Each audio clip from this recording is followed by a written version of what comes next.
थोड़ा समझकर गुरु करो।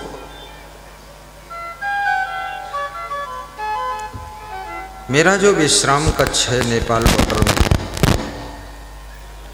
वहाँ पर एक भक्त मेरे कक्ष में आए तो उन्होंने कहा कि सब पारदर्शी है, कुछ छिपा नहीं, आप कैसे हमको अपने कक्ष में प्रवेश करने दिए? मेरे पास कुछ ऐसा है भी नहीं जिसको छिपाऊं, सब खुल्लम खुल्ला है। खुश हो गए।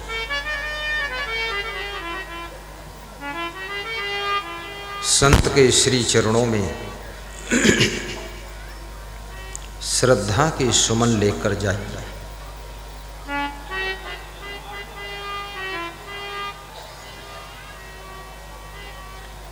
गुरु दीक्षा भी लीजिए, गुरु मंत्र भी लीजिए।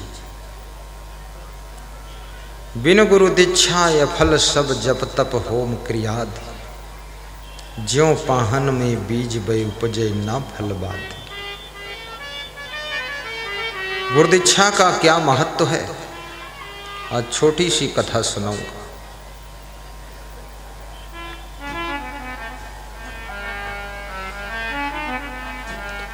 अयोध्या के उत्तर दिशा में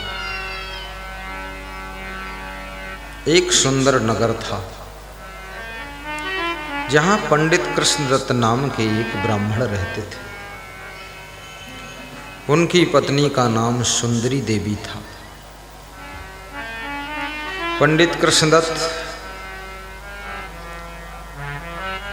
दूसरे गांवों में कथा सुनाने जाते थे। एक दिन पंडित जी कथा सुनाने गए। उनकी पत्नी सुंदरी अकेले घर में थी और उसी समय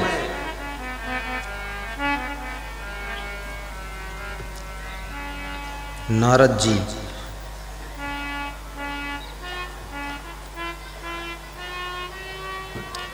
बीड़ा बजाते हुए पंडित कृष्णदत्त के द्वार पर निकलते हैं।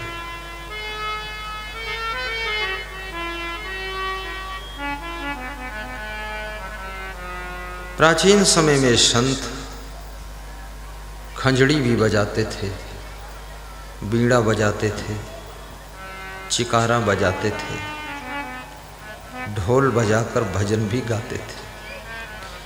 युग परिवर्तन के साथ साथ संतों का सिस्टम भी परिवर्तन हुआ है।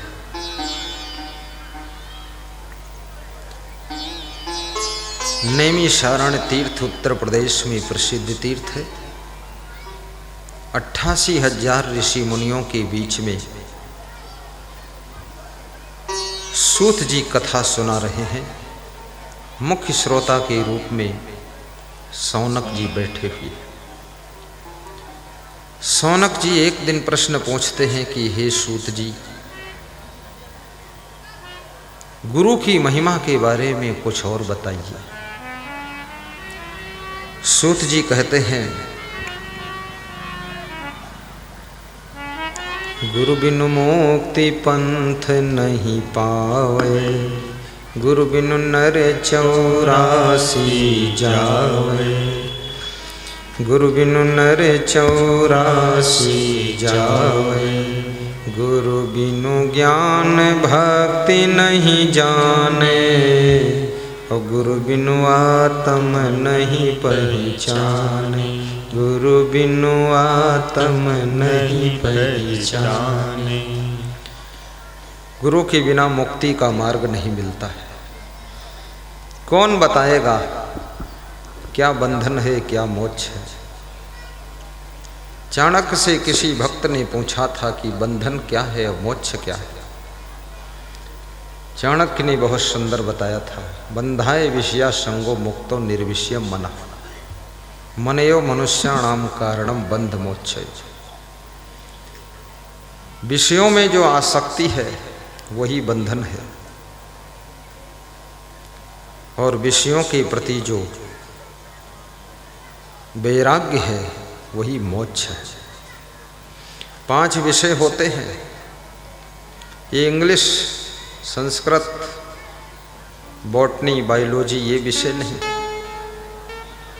शब्द, स्पर्श, रूप, रस, गंध ये 5 विषय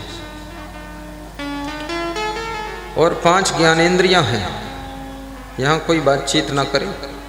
भगत जी आप हट जाइए, हंस निकल जाइए बाहर। 5 ज्ञानेंद्रियां हैं। नेत्रेंद्री रूप विषय का ज्ञान करती है, कर्णेंद्री शब्द विषय का ज्ञान करती है, जीवा इंद्री स्वाद विषय का ज्ञान करती है, नासिका इंद्री गंध विषय का ज्ञान करती है और त्वचा इंद्री स्पर्श विषय का ज्ञान करती है। 5 ज्ञानेंद्रियां 5 विषयों का ज्ञान करती है और कोई भी ज्ञानेंद्री दूसरे के विषय को ग्रहण नहीं करती है। अगर आंख फूट गई है तो तुम नाक से कहो कि जरा रास्ता देखो, तो नाक रास्ता नहीं देखेगी, वो अपना काम करती केवल, दूसरे का साझा कोई नहीं। कान बहरे हो गए हैं, ऊंचा सुनाई दे रहा है, सुनते नहीं कान। तुम जीभ से कहो कि तू ही सुन ले जरा, खाली ही इस समय, वो नहीं सुनेगी, कान ही सुनेगी। और 5 कर्म इंद्रियां हैं आपके पास में, हाथ, पांव, मुख आदि, ये 5 कर्मेंद्रियां हैं। कर्मेंद्रियां स्वतंत्र नहीं हैं, ज्ञानेंद्रियां भी स्वतंत्र नहीं है, मन भी स्वतंत्र नहीं है। ये सब आत्मा के अंडर में काम करते हैं। अंदर से तुम्हारी आत्मा जो प्रेरणा देती है उसको मन कमांड करता है, मन इंद्रियों को प्रेरणा देता है। तब ये ज्ञान इंद्रियां केवल ज्ञान करती हैं, काम नहीं करती हैं।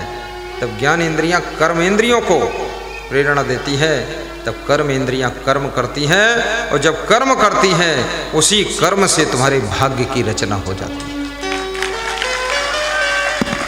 जय जय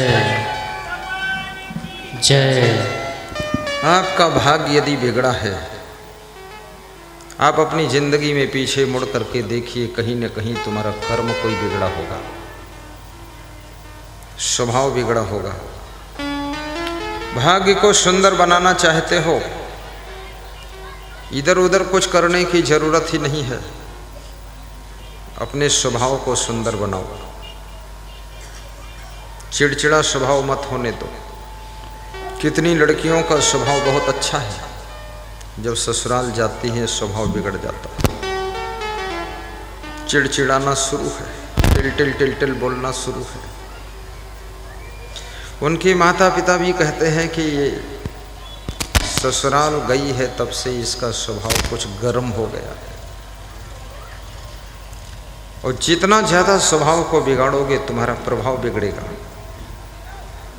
वाणी बिगड़ेगी, प्रभाव बिगड़ेगा। और यदि तुम्हारी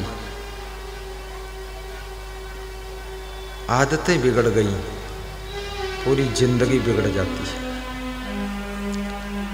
और यदि तुमने अपने चरित्र को बिगाड़ दिया, जो चरित्र को संभाल लेते हैं उनके चित्र का भी सम्मान होने लग जाता है, और जो चरित्र को बिगाड़ लेते हैं उनके चेहरे को कोई देखना नहीं चाहता है, चेहरे को कोई देखना नहीं चाहता। चरित्रवान के चित्र की पूजा करना चाहिए। अपने घर में चरित्रवान का चित्र लगाइए, मोबाइल में चरित्रवान का चित्र लगाइए। मोबाइल में महान तपस्वी गुरुदेव का चित्र लगाइए, उनके जब मोबाइल खोलो उन्हीं का दर्शन हो। कितने लोग हीरो हीरोइन का चित्र लगाते हैं, और हीरो हीरोइन के चरित्र का हाल तो तुम्हें पता ही है। उनसे ज़्यादा चरित्रहीन कोई हो ही नहीं सकता है। चरित्रहीन होने में उन्होंने बाजी मारी है 1 नंबर पर। जितनी बुराइयां समाज में फैल रही हैं, लड़कियां बिगड़ रही हैं, लड़के बिगड़ रहे हैं, उसमें हीरो हीरोइन की बहुत बड़ी देन है, बड़ी कृपा है उनकी।